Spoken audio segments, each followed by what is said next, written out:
This gets way more disturbing later on. The Portuguese would eventually travel past the Cape of Good Hope in what is now South Africa. This was a feat not accomplished since, arguably, perhaps the Phoenicians of the Iron Age.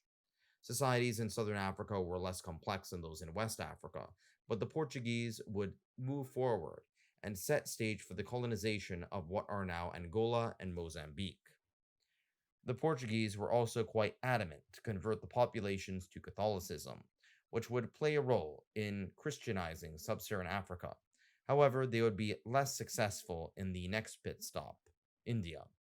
Vasco da Gama would explore much of the coast of Africa and the Indian subcontinent, setting up trade routes and firing cannonballs into people who said otherwise. The Portuguese would set up the colony of Goa, which would remain separate from the colonization of the British. The French would take Pondicherry. Goa would eventually merge with India to become a vacation destination, but at the time, it would become the premier destination for the spice trade. Speaking of the spice trade, the Portuguese would move to Southeast Asia, and that would be arguably the grand prize. The Portuguese' overzealousness in converting the population to Catholicism, however, led to many natives preferring the Dutch and British. The Portuguese, as a result of this, would be left with a tiny handful of islands, most notably East Timor, half an island, which was still good to get some nutmeg, cloves, and mace, but not as good as what they were hoping for. The Portuguese would also travel north to set up the colony of Macau.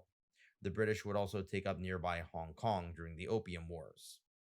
This trend would continue until 1999 when China would have both European powers hand them over. Macau today is essentially the Las Vegas of East Asia, and while it has been handed over to China, it has not seen the same resistance civically that Hong Kong has. The Portuguese would eventually become the first Europeans to make contact with Japan. The Portuguese were stunned to encounter a non European people as advanced as they were. The Japanese would adopt Portuguese words into their common vernacular, and even elements of Portuguese food, such as tempura. Christian institutions would shape and modernize Japan, but they would never truly convert Japan. On the other side of the world, Portugal's Iberian neighbor slash rival would make contact with the Americas.